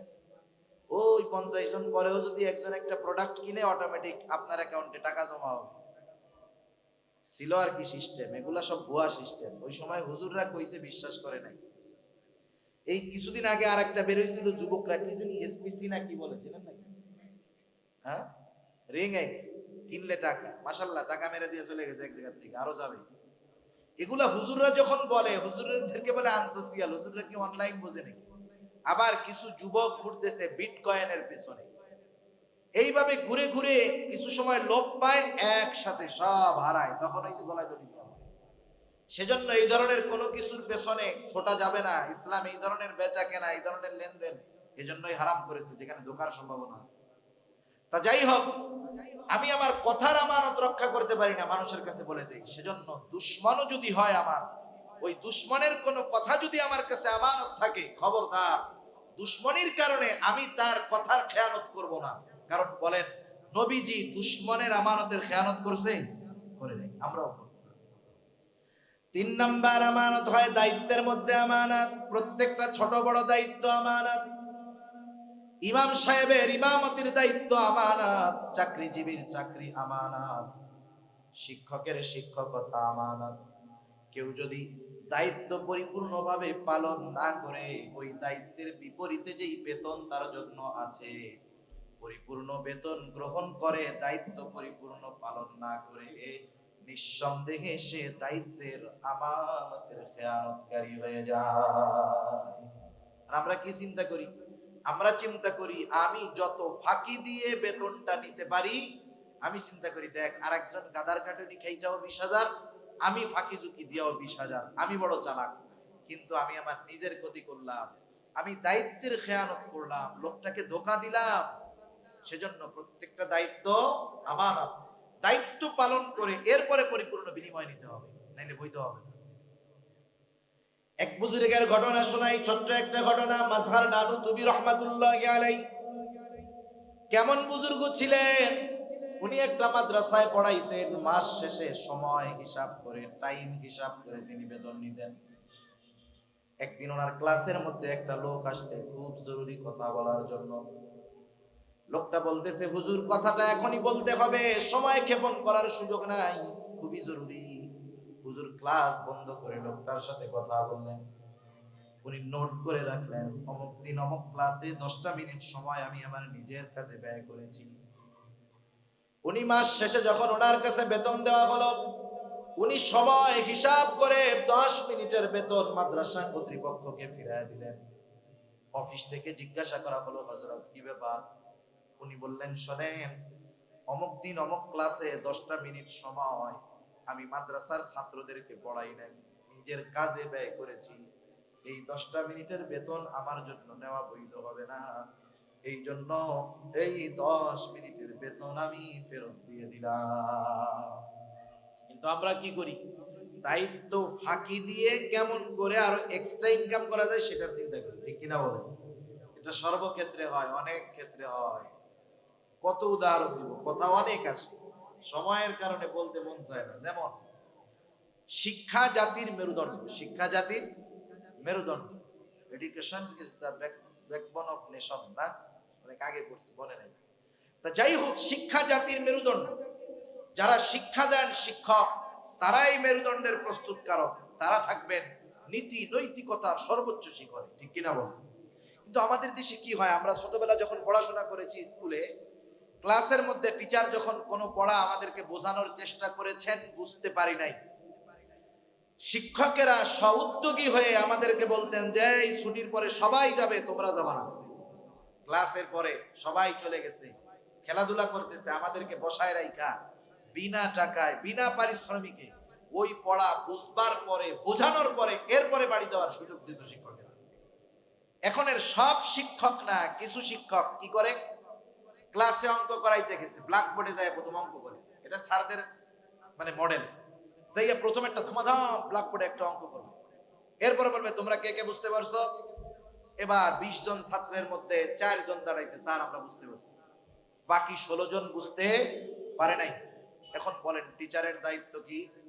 ওনার এই ক্লাসের সময়ের মধ্যে বাকি 16 জনকেও অঙ্কটা বুঝাইতে হবে, এটাই তো দায়িত্ব, ঠিক কিনা? এখন স্যার চেষ্টা করলেন ওনার 40 মিনিট আধা ঘন্টা ক্লাসের মধ্যে উনি বাকি 16 জনকে অঙ্কটা বুঝাইতে সক্ষম হলেন না, কারণ সবার বুঝ কিন্তু একরকম নয়। কেউ একবার বললে বোঝে, আবার কেউ ওই একই জিনিস বোঝানোর জন্য 10 বার বলা লাগে তারপরেও বোঝে না। স্যার যখন ক্লাসের মধ্যে বুঝাইতে ব্যর্থ হলেন, এইবার তিনি তাদেরকে বললেন, শোনো, আমি প্রতিদিন সকাল বেলায় আমার বাসায় অঙ্ক প্রাইভেট পড়াই, তোমরা ওইখানেও যাবা, বোঝানোর চেষ্টা করব। এবার স্যারের কাছে তারা অঙ্ক করবে, মাস শেষে যদি স্যার তাদের কাছ থেকে এক্সট্রা 1000 টাকা করে বেতন নেয় কোনো অসুবিধা নাই, কারণ স্যার তার দায়িত্ব পরিপূর্ণ পালন করবার পর তারা যেহেতু বুঝতে পারে নাই, আলাদা প্রাইভেট পড়ালো, বেতন নিল, কোনো অসুবিধা নাই। কিন্তু আমাদের কিছু শিক্ষকেরা কি করে জানেন নাকি? অঙ্কটা করাইলো, 4 জন বলল স্যার বুঝছি, বাকি 16 জন বুঝে নাই। স্যার এবার বলে কি, সব কি ক্লাসে বোঝা যায়? আমি ওই সকাল 7টার সময় প্রাইভেট পড়াই, ওই ব্যাচে আইসো, ওই জায়গায় বাকিটা বুঝাই দিব না। আছে না নাই বলেন? এখন বলেন, স্যারের দায়িত্ব ছিল ক্লাসে বোঝানো, উনি ক্লাসে চেষ্টা না করে নিয়ে গেল এক্সট্রা ইনকামের ধান্দায়। এখন বলেন, এই স্যার ক্লাসের হক দায়িত্ব পালন না করে মাস শেষে কি বেতনটা কম নিবে নাকি? এই যে কাজটা করলো শিক্ষক, নিঃসন্দেহে আমানতের খেয়ানতকারী। সেজন্য প্রত্যেকটা দায়িত্ব যথাযথভাবে পালন করার পর তার বিনিময় নিতে হবে, বেতন নিতে হবে, নাইলে দায়িত্বের আমানতের খেয়ানত হবে। 4 নম্বর, রাষ্ট্রের দায়িত্ব আমানত, রাষ্ট্রের সম্পদ আমানত। রাষ্ট্রের দায়িত্ব আমানত, রাষ্ট্রের সম্পদ আমানত। হয়তো অনেক ভার্সিটির স্টুডেন্ট ভাইরা আছেন, শুনতেছেন, আপনারা হয়তো এক সময় বিসিএস দিবেন, সরকারি চাকরি গ্রহণ করবেন, অনেকে হয়তো নীতি নৈতিকতার উপর জীবনকে পরিচালিত করবেন, আর অনেকে হয়তো অঢেল সম্পদ দেখে আর সামলাইতে পারবেন না, 2 হাতে একবারে পেট পুইরা কারুনের মতো সম্পদ গড়বেন। মনে রাখবেন, হয়তো সম্পদের পাহাড় হবে আপনার, কিন্তু আপনি কত বড় খেয়ানতকারী হয়ে যাবেন কল্পনাও করতে পারবেন না। সেজন্য রাষ্ট্রীয় দায়িত্ব যেখানেই থাকুক না কেন, এটা আমানত। পুলিশ সরকারি চাকরি করে, এটাই, এই ডিউটি তার আমানত। সে এই ডিউটি করতে গিয়ে মাস শেষে বেতন পায়, এক্সট্রা নেওয়ার কোনো সুযোগ নাই। এই যে আমাদের ভূমি অফিসগুলোয় মাঝে মধ্যে প্রয়োজনে মানুষের যাওয়া লাগে, অনেক বাজে অভিজ্ঞতা মানুষের। আপনি যাবেন, প্রথম যাওয়ার পরে বলবেন যে আমার একটা পর্চা দরকার, ও আলমারি খুঁজে 3 মিনিট পরে বলবে, দূর ভাই, ও কবের পর্চা, এগুলো কি পাওয়া যায় নাকি? আপনাকে হতাশ বানায় ফেলবে। আপনি বাহিরে চলে যাবেন, আর একজন আপনার কানের কাছে গিয়ে মুখ লাগায় বলবে, আরে ভাই চা পানের টাকা দেন, বাইরে যান। ওদের চা পান, আপনি বাজারে চা পান খাইতে কয় টাকা লাগে? 10 টাকা। ওদের চা পান কিন্তু 10 টাকায় হয় না, 10-এর সাথে 2টা শূন্য দিতে হয় শুধু, বুঝেন নাই? ওদের চা পান 10 টাকায় হয় না, 10-এর সাথে কয়টা শূন্য? 2টা শূন্য। যখন আপনি 1000 টাকার নোটটা দিয়ে বলবেন, ভাই চা পান খাইয়েন, একটু বাইর করে দেন, 1 মিনিটে কাগজ বের হয়ে যাবে, 1 মিনিটে বের হয়ে যাবে। অথচ দেখেন, এই কাজের জন্য তাকে বেতন দেওয়া হয়, এটা তার দায়িত্ব। সে যখন দায়িত্বের বিপরীতে অতিরিক্ত টাকা নিল, 1 নম্বরে ঘুষ, নিঃসন্দেহে হারাম। দ্বিতীয়ত, দায়িত্বটা ছিল তার কাছে আমানত, সে এই আমানতের খেয়ানত করল। এজন্য এইরকম পর্যায়ে হয়তো অনেক যুবক ভাই যাবেন এক সময়, আপনারা কেউ হয়তো টিওনো হবেন, কেউ হয়তো সচিব হবেন, কেউ হয়তো প্রশাসনিক লাইনে যাবেন। যদি ওই দায়িত্বের বিপরীতে এক্সট্রা কিছু নেন, আল্লাহর কাছে কিয়ামতের দিন জবাবদিহিতা করতে হবে, ঠিক কিনা বলেন? এজন্য রাষ্ট্রের দায়িত্ব আমানত, রাষ্ট্রের সম্পদ আমানত। এরপরে আসেন শরীয়তের বিধিবিধান, হুকুম আহকাম আমানত। আল্লাহ তাআলা কোরআনুল কারীমের মধ্যে বলেন, ইন্না আরাদনাল আমানাতা আলাস সামাওয়াতি ওয়াল আরদি ওয়াল জিবাল فأبين أن يحملنها وأشفقن منها وحملها الإنسان আল্লাহ তাআলা বলেন আমি এই আমানত আসমানের কাছে জমিনের কাছে পাহাড়ের কাছে পেশ করলাম আসমান জমিন পাহাড় এই আমানত গ্রহণ করলো না ভীত শঙ্কিত হয়ে গেল ওয়া হামালাহাল ইনসান মানুষ এই আমানত বহন করলো মুফাসসিরিনে কেরাম বলেন কি সেই আমানত মুফাসসিরিনে কেরাম বলেন সেই আমানত হলো কোরআন সেই আমানত হলো আল্লাহ তাআলার বিধিবিধান একই কথা আল্লাহ তাআলার বিধিবিধান এটা আমাদের কাছে আমানত আল্লাহ তাআলা যেটা আদেশ করেছেন সেটাও আমানত আল্লাহ তাআলা যেটা নিষেধ করেছেন সেই নিষেধটাও আমানত আল্লাহর আদেশ কি আল্লাহ তাআলা বলেছেন নামাজ পড়ো নামাজ নামাজের আদেশ কার একটু জোরে বলেন না কার আল্লাহ তাআলা এখন কেউ যদি নামাজ না পড়ে নামাজ না পড়ার একটা গুনাহ আছে না নামাজ না পড়লে একটা গুনাহ আছে নামাজ যদি কেউ না পড়ে এক নম্বরে নামাজ না পড়ার গুনাহ হলো দুই নাম্বার নামাজের আদেশ ছিল কার আল্লাহর আদেশ ছিল আদেশটা ছিল আমার আদেশ আদেশ অমান্য করার কারণে খেয়ানত হলো নামাজ পড়ে নাই এই জন্য গুনাহ হলো ডাবল ডাবল আবার দেখেন আল্লাহ তাআলা বললেন সুদ খায়ও না ঘুষ খায়ও না হারাম খায়ও না এখন কেউ যদি সুদ খায় সুদ খাওয়ার একটা গুনাহ আবার আল্লাহ তাআলার নিষেধ ছিল খবরদার সুদ খাওয়া না নিষেধ ছিল আল্লাহ তাআলার এই নিষেধটা ছিল আমানত এখন এই নিষেধ অমান্য করার কারণে হয়ে যাবে খেয়ানত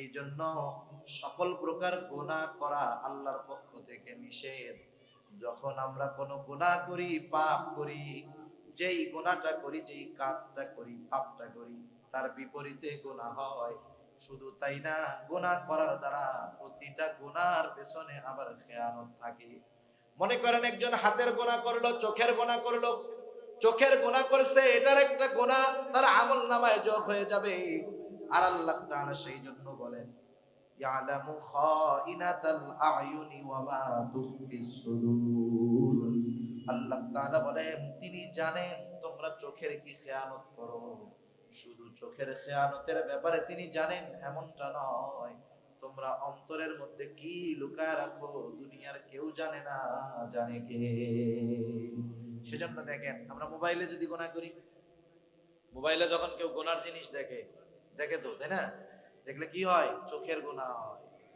যেই জিনিস দেখতেছে ওই জিনিসের অনুপাতিক হারে তার আমলনামায় গুনাহ যোগ হবে সাথে সাথে চোখের খেয়ানতের গুনাহ হবে আল্লাহর সাথে খেয়ানত হাত দিয়ে মোবাইল স্ক্রল করতেছে কোনটা লাইক করতেছে কমেন্টস করতেছে গুনাহটায় সমর্থন দিচ্ছে ওই জায়গায় লিখতেছে এই গুনাহগুলোও হবে অন্তর দিয়ে কি গুনার চিন্তা করতেছে এই গুনার চিন্তা করার কারণে অন্তরেরও খেয়ানত সেজন্য এই অঙ্গ প্রত্যঙ্গ গুনাহ আদেশ নিষেধ এগুলা যদি আমরা আল্লাহ তাআলার আদেশ নিষেধ অমান্য করি আদেশ নিষেধ অমান্য করার এক গুনাহ আর আল্লাহ তাআলা এগুলা দিয়েছিলেন আমানত আমানতের খেয়ানতের আরেক গুনাহ এরপরে আসেন আমার আপনার জানমাল আমার আপনার কাছে আমানত আল্লাহ তাআলা কোরআনুল কারীমের মধ্যে বলেন ইন্নাল্লাহা আশতারা মিনাল মুমিনিনা আনফুসাহুম ওয়া আমওয়ালাহুম বিআন্না লাহুমুল জান্নাহ আল্লাহ তাআলা বলেন নিশ্চয় আল্লাহ তাআলা মুমিনের জান এবং মালকে জান্নাতের বিনিময়ে খরিদ করে নিয়েছেন ক্রয় করে নিয়েছেন আমরা যদি জান্নাতের মালিকানা দাবি করি তাহলে জানমালের মালিক হলেন আল্লাহ আমানত এই জানমাল আমার আপনার কাছে আমানতের জিনিস কিন্তু ব্যবহার করা যায় না কেউ যদি আপনার কাছে আসার পরে বলে ভাই এই যে 500 টাকা আপনার কাছে দিলাম এই 500 টাকা আপনার কাছে আমানত আপনি তখন বাজারে আছেন আপনি চিন্তা করলেন বাজারের মধ্যে অনেক ভালো ভালো মাছ আমি তার দেওয়া 500 টাকার নোটটা দিয়ে মাছ কিনে নিয়ে যাই সে যখন আমার কাছে টাকা চাইবে বাসার থেকে আমি তারে 500 টাকা দিয়ে দিব হবে না বরং সে যেই টাকাটা আপনার কাছে দিয়েছে ছেঁড়া হোক ভালো হোক নতুন হোক পুরনো হোক হুবহু ওই টাকাটাই সংরক্ষণ করতে হবে। কথা বোঝা গেছে? এটা হলো আমানত। এখন বলেন, জান মাল এটা আমার আপনার কাছে আমানত, রাখছেন কে? জোরে বলেন নাকি? এখন এই জান মাল আমানতের জিনিস, ব্যবহারের অনুমতি ছিল না, কিন্তু আল্লাহ তাআলা অনুমতি দিলেন। এটা আমাদের জন্য বড় নেয়ামত। তবে এই জানমাল কোথায় ব্যবহার করতে হবে? যেখানে মন চায় সেখানে করা যাবে না। কিন্তু কত সুন্দর ব্যবস্থাপনা।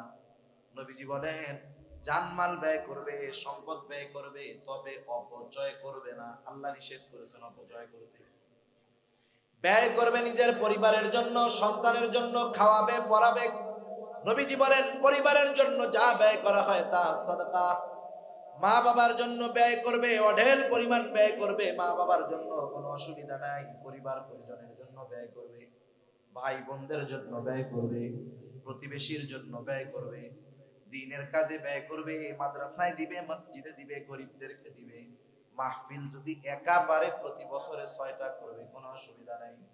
কিন্তু এরপরেও যদি এমন হয় তার প্রতিবেশী কোনো বেধর্মী অমুসলিম, সে অসুস্থ, রোগাক্রান্ত, তার সেবা শুশ্রূষা চিকিৎসার জন্য টাকা দিবে, কোনো অসুবিধা নাই। তার ঘর নাই, সে যদি চায় তাকে ঘর বানিয়ে দিবে, কোনো অসুবিধা নাই। মেয়ের বিবাহ হয় না, বেধর্মী আসেন অনেক সময় এরকম, আপনি তার মেয়ের বিবাহের জন্য টাকা দেন, অসুবিধা নাই। কিন্তু সাবধান, এমন কাজে ব্যয় করা যাবে না যেই কাজে ব্যয় করলে গুনাহ হয়, আল্লাহ বেজার হয়। আপনি একজন বেধর্মীরে 50,000 টাকা দিয়ে বিয়ে দিয়ে দেন, সমস্যা নাই। কিন্তু তার দুর্গাপূজার সময় মূর্তি বানানোর জন্য 1 টাকা দেওয়া যাবে? সেন্স রাখতে হবে, টাকা কোথায় দেওয়া যায়, কোথায় দেওয়া যায়।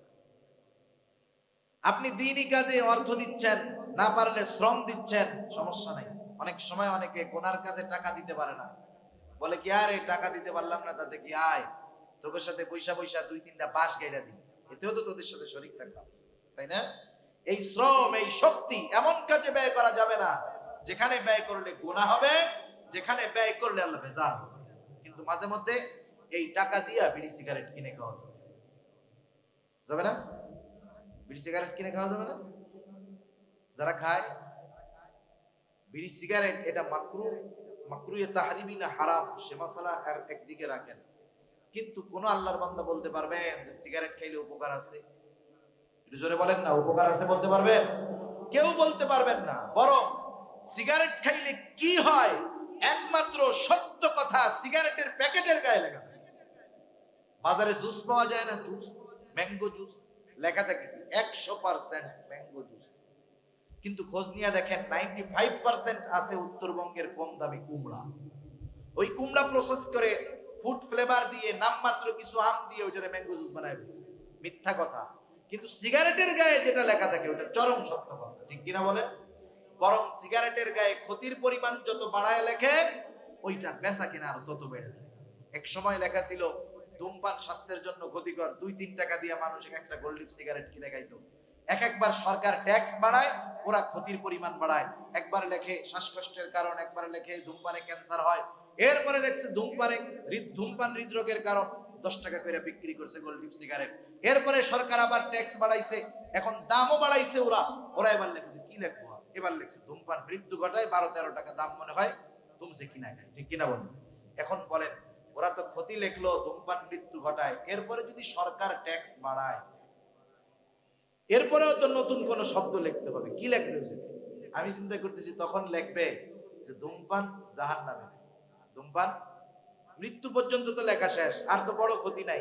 এবার লিখবে ধূমপান জাহান্নামে নাই, দাম 20 টাকা। দেখবেন বাঙালি রক্তকে পানি বানানোর টাকা দিয়ে, ওই 20 টাকা দিয়ে সিগারেট গুলা কিনে খাচ্ছে। এগুলো আপনি নিজে সম্পদের অপচয় করতেছেন, দেহের ক্ষতি করতেছেন, আল্লাহ তাআলার আমানতের খেয়ানত করতেছেন। সেজন্য আর লম্বা না, আমানত কোথায় কোথায় হয় যতটুকু বললাম। 1 নাম্বার আমানত সম্পদের মধ্যে, 2 নাম্বার কথার মধ্যে, 3 নাম্বার দায়িত্বের মধ্যে, রাষ্ট্রীয় দায়িত্বের মধ্যে, রাষ্ট্রীয় সম্পদের মধ্যে। শরীয়তের বিধিবিধান, হুকুম, আহকাম আমানত। আমার জানমাল আমার কাছে আল্লাহর পক্ষ থেকে আমানত। সেজন্য নবীজি 4টি গুণ অর্জন করতে বললেন। 1 নাম্বার গুণ হলো হিফযু আমানাতি। এই বিষয়গুলো যদি সব আমরা ঠিক রাখতে পারি, এরপরেই আমি আপনি হতে হতে পারবো আমানতদার। এবার একটু নিজেরা চিন্তা করবেন যে আমি নিজে কতটুকু আমানতদার, এতটুকুতেই বোঝা যাবে, আর লম্বা করার দরকার নেই। 2 নম্বরে নবীজি বলেন সিদকু হাদিসিন, সত্য কথা বলা। সত্য কথা বলা, সত্য কথা বলা মুমিনের ভূষণ, আর মিথ্যা বলা হলো প্রকৃত মুনাফিকের আলামত। অনেক সময় অনেক মানুষ আছে সামনাসামনি মিথ্যা কথা বলে না, কিন্তু মোবাইল ফোনে মিথ্যা কথা বইলা বসে, বোঝেও না। সামনাসামনি মিথ্যা বলে না, কিন্তু মোবাইলে অনিচ্ছায় মিথ্যা বলে ফেলে। ইচ্ছায় বলুক কারণ ইচ্ছায় বলুক, মিথ্যা তো মিথ্যাই, ঠিক কিনা বলেন? সেজন্য মোবাইলেও মিথ্যা বলবো না। অনেক সময় আসে এক জায়গায়, কয় আর এক জায়গায়। আসে ওই বড়দিঘির পার, এই তো কতে আবার কতে আবার। ও যদি বড়দিঘির পার অ্যাক্সিডেন্ট করে মরে, আর দোস্ত যদি জানতে পারে যে আমার দোস্তর মরার কথা ছিল ফতেহাবাদ, দোস্ত মরছে দেখি বড়দিঘির পার, তার মানে ওইটা মরার আগেও মিথ্যা করে দিচ্ছে। এরকম আমাদের ইয়াং জেনারেশন বন্ধুদের সাথে এরকম অনেক বলে, মুরব্বীরাও বলেছিল, বইলা ফেলে, খবরদার, এসব আমরা সতর্ক থাকবো। আর মিথ্যা কেন বলবো না? নবীজি বলেন ইন্নাস সিদকা ইয়াহদি ইলাল বির ওয়া ইন্নাল বিররা ইয়াহদি ইলাল জান্নাহ। নবীজি বলেন নিশ্চয়ই যারা সত্য কথা বলে, সত্য মানুষকে কল্যাণের দিকে নিয়ে যায়, কল্যাণের পথ দেখায়, আর কল্যাণ মানুষকে জান্নাতের পথ দেখায়। ওয়া ইন্নাল কিযবা ইয়াহদি ইলাশ শার, নিশ্চয়ই মিথ্যা মানুষকে অকল্যাণের পথ দেখায়। ওয়া ইন্নাশ শাররা ইয়াহদি ইলান নার, আর অকল্যাণ মিথ্যা মানুষকে জাহান্নামের দিকে নিয়ে যায়। এজন্য সত্যবাদী মানুষ জান্নাতের পথিক, আর মিথ্যাবাদী যারা, মিথ্যা কথা যারা বলে, এরা হলো জাহান্নামের পথিক। এজন্য আমরা মিথ্যা কথা বলবো না। ধোঁকাও এক ধরনের মিথ্যা, কাউকে ধোঁকা দিব না। কারণ নবীজি বলেন মান গাশশানা ফালাইসা মিন্না, যে ধোঁকা দেয় সে আমার উম্মত নয়। 3 নাম্বার নবীজি বলেন ওয়া হুসনু খলিকাতিন, উত্তম চরিত্রের অধিকারী হওয়া। আমরা সবাই উত্তম আখলাক ওয়ালা হব। আমি আপনি যদি উত্তম আখলাক ওয়ালা হতে চাই, এমন একজনকে আইডল বানাতে হবে, এমন একজনকে অনুসরণ করতে হবে যার চরিত্রের মধ্যে কোনো ত্রুটি নাই। আর ওই মানুষ দুনিয়ার মধ্যে একজনই আছে, যার নাম হলো মুহাম্মাদুর রাসূলুল্লাহ। আমার আপনার নবীর চরিত্র হলো পূর্ণাঙ্গ চরিত্র। অন্যান্য যত নবী এসেছেন সব নবী উত্তম চরিত্রওয়ালা নবী, কোনো সন্দেহ নাই। কিন্তু আমার আপনার নবী শুধু উত্তম চরিত্রওয়ালা নবী তা নয়, আমার আপনার নবী উত্তম চরিত্রে পরিপূর্ণতা দান করেনেওয়ালা নবী। সুবহানাল্লাহ, কেমন চিন্তা করছেন? আমরা সেই নবীজির অনুসরণ করব। আখলাকের বিষয়টা হলো অনেক ব্যাপক, কারণ একটা মানুষের একটা পরিচয়। একজন মানুষ, মনে করেন একজন মুরব্বী, উনি কিন্তু শুধু বাবা না, উনি দাদাও। উনি শুধু দাদা না, উনি নানাও। উনি শুধু নানা না, উনি স্বামীও। উনি শুধু স্বামী না, উনি শ্বশুরও। ঠিক না? এরকম যদি একজনের পরিচয় বের করেন, এক একজনের 10-12টা করে পরিচয় চলে আসবে। প্রত্যেকটা পরিচয়ে আখলাকওয়ালা হতে হবে। নবীজি স্বামী ছিলেন কি ছিলেন না? স্বামী হিসাবে নবী কেমন ছিলেন? আপনি যদি পড়েন, আমল করেন, আপনি উত্তম স্বামী হবেন। বাবা হিসাবে কেমন ছিলেন? নবীজি জান হাদিসের পাতায় লেখা আছে সন্তানদের ব্যাপারে নবী কেমন ছিলেন। আপনি যদি জানতে চান নবীজি বন্ধু হিসাবে, সঙ্গী হিসাবে কেমন ছিলেন, নবীজি সাহাবাদের সঙ্গী ছিলেন, কেমন ছিলেন, জানতে পারবেন। নবীজি অধীনে যারা ছিল, নবীজি তার অধীনস্থদের সাথে কেমন আচরণ করতেন, পড়েন, জানতে পারবেন। নবীজি শ্বশুর হিসাবে কেমন ছিল, হ্যাঁ পড়েন, জানতে পারবেন। দেখবেন সব জায়গায় উত্তম চরিত্র আমার আপনার নবীর ছিল। নবীজি দেশ পরিচালনা করেছেন, বিচার করেছেন, বিচারক হিসাবে কেমন ছিলেন, রাষ্ট্রনায়ক হিসাবে কেমন ছিলেন, ময়দানে জিহাদ করেছেন, সেনাপতি ছিলেন, সেনাপতি হিসাবে কেমন ছিলেন, প্রত্যেক জায়গায় পড়েন না, দেখবেন নবীজির আখলাক এক বিশাল ভান্ডার। এতগুলো বলার মতো সুযোগ সময় কোনোটাই নাই। একটা বিষয় বলি শুধু, আমাদের সমাজে আজকে অভাব, কোনটার অভাব? আদবের অভাব। কিসের অভাব? আদবের অভাব।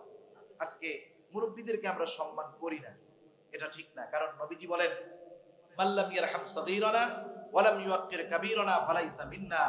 নবীজি বলেন যারা ছোটকে রহম করে না, তথা ছোটকে স্নেহ করে না, আর যারা বড়কে সম্মান করে না, নবীজি বলেন ফালাইসা মিন্না, সে আমার উম্মত নয়। এজন্য আমরা যারা বড়, আমরা ছোটদেরকে স্নেহ করব, যারা ছোট বড়দেরকে সম্মান করব। একটা বিষয় মনে রাখতে হবে, হাদিসে আল্লাহর নবী আগে বড়দেরকে বলছেন। আগে কাদের বলছেন? বড়দেরকে বলেছেন যে যারা ছোটদের উপরে রহম করে না, তারা আমার উম্মত না। সেজন্য আমরা ছোটদেরকে স্নেহ করব, মহব্বত করব, ভালোবাসবো। আমাদের খাসলাত হলো আমি যেটা চাই আমি সেটা করি না। আমি চাইতে ছোটরা আমাকে সালাম দিবে। আমি যদি ছোটর কাছ থেকে সালাম চাই, ওকে প্রেসার ক্রিয়েট করলে হবে না, ওকে আমার কাজে খাটাইতে হবে। কেমনে? আপনি ওই বাচ্চারে 10 দিন সালাম দিবেন, এরপর থেকে দেখবেন ও আপনাকে কন্টিনিউ সালাম দেওয়া শুরু করছে। কিন্তু আপনি যদি ওর কাছ থেকে জোর করে সালাম নেন, ওর বাবার কাছে অভিযোগ দিলেন যে আপনার ছেলে কত বড় বেয়াদব, রাস্তায় দেখা হয় সালাম দেয় না। ওই বাবা যদি ওই সন্তানটাকে পিটানি দিয়া বলে, এই আগামীকাল থেকে চাচার সাথে দেখা হইলে সালাম দিবি, বাবার মায়ের ভয়ে ওই বাচ্চা তো সালাম দিবে, ঠিক না? সালাম দিবে ঠিক, সালাম দেওয়ার পরে যখন চলে যাবে বলবে আসসালামু আলাইকুম চাচা, ভালো আছেন? হ্যাঁ ভালো। চাচা তো খুশি যে আমারে সালাম দিছে, তাহলে বিচারে কাজ হয়েছে। চাচা যখন পেছনে যাবে ওই বাচ্চা তখন বলবে, আল্লাহ এই বুড়া মরে না কেন, মরে না কেন, আমারে সালাম দেওয়ার জন্য আব্বার হাতে আমার মারি খাওয়াইছে, বললে ভালো। দেখেন, কিন্তু আপনি যদি ওরা 10 দিন সালাম দিতেন, এরপরে আপনাকে আন্তরিকতার সাথে সম্মানের সাথে সালাম দিত। সালাম ওইজেও দেয় এইজেও দেয়, কিন্তু দুইটার মধ্যে তফাৎ আছে না নাই? এজন্য নবীজি বড়দের কথা আগে বলেছেন। আমরা ছোটদেরকে আদব শেখাবো, তাদের কাছ থেকে যেমন আচরণ চাই আমরা তাদের সাথে তেমনটা করব, তখন তারা আমাদের সাথে শ্রদ্ধা করবে, সম্মান করবে। এই দুই জায়গায় আমাদের সমস্যা। যাই হোক, সেজন্য উত্তম চরিত্রের অধিকারী হব। আর 4 নম্বর, নবীজি বলেন ওয়াইফাতুম ফি তুমাতিন, হালাল খাবার খেতে হবে। আর হালাল খাবারের জন্য অন্যতম শর্ত হলো উপার্জনটা হালাল হতে হবে। নবীজি এজন্য বলেন কাসবুল হালালি ফরিদাতুম বাদাল ফরিদা, হালাল উপার্জন করা ফরজ ইবাদতের পরে অন্যতম ফরজ ইবাদত। আমার উপার্জনটাও হালাল হবে, খাবারটাও হালাল হবে। কিন্তু আমাদের খাসলাত হইল একজন ঘুষের টাকা সুদের টাকা বস্তা বইরা নিয়ে আসছে, বাজারে বড় গরু জবাই হইছে, পকেটে ঘুষের টাকা, হারাম টাকা। ওই কসাইরে যাইয়া জিজ্ঞেস করে, এই জবাই দেওয়ার সময় কি বিসমিল্লাহ বলছিলি তো? বুঝছেন? সুদের টাকা দিয়া ঘুষের টাকা দিয়া গোস্ত কিনতে আসছে, কসাইরে জিজ্ঞেস করে জবাইয়ের সময় আল্লাহর নাম নিছিলি তো? ওই জায়গায় হালাল খুঁজে, কিন্তু উপার্জনটা কি হলো চিন্তা করবো না। সেজন্য উপার্জন যদি হালাল না হয়, ওইটা দিয়ে যেই হালাল খাবার কিনুক না কেন কোনো কাজ হবে না। হারামের যেই অবস্থা হবে ওইটারও সেই অবস্থা হবে।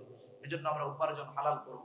আর একটা বিষয়, যারা ছোট পেশার মানুষ আছে, রিক্সা চালায়, দিন মজুর, ঝাড়ুদার, হালাল উপার্জন করে, এই মানুষগুলাকে পেশা নিয়ে তিরস্কার করব না। যেমন আমাদের অভ্যাসটা কি, মনে করেন একজন রিক্সাওয়ালা থাকলে কেউ মাইন্ড করবেন না, অনেকে ছোট মনে করে তাদের। সে যদি কোনো কথা বলে, আমরা তাকে যদি হিট করতে চাই, প্রথমে কি বলি? ওই রিক্সাওয়ালা বেটা থাম, ঠিক না? আমি তার পেশাটাকে আগে আনলাম। কিন্তু বলেন তো, কোন সচিবকে যদি আমি হুমকি দিতে চাইতাম, আমি আগে বলতাম ওই সচিব থাম, এটা বলতাম? বলতাম না। কারণ আমি ওর পেশা ছোট হওয়ায় ওটা দিয়ে তাকে আঘাত করার চেষ্টা করি। সাবধান, যে পেশা ছোট হোক না কেন, হালাল পেশা আল্লাহ তাআলার কাছে দামি। হালাল উপার্জন যারা করে, এদের পেশা যত ছোট হোক আমরা তাদেরকে তিরস্কার করব না, নিজে হালাল উপার্জন করব। এই 4টা জিনিস যদি থাকে, আমানতের হেফাজত, সত্য কথা, উত্তম চরিত্র, হালাল খাবার, নবীজি বলেন আর কোনো কিছু নাই, কোনো অসুবিধা নাই। মা ফাতাকা মিনাদ দুনিয়া, এই 4 জিনিস থাকার কারণে দুনিয়ার কোনো কিছু তার হাতছাড়া হবে না। আল্লাহ তাআলা আমাদের সবাইকে এই 4টি গুণ অর্জন করার তৌফিক দান করুক। সবাই বলি আমিন।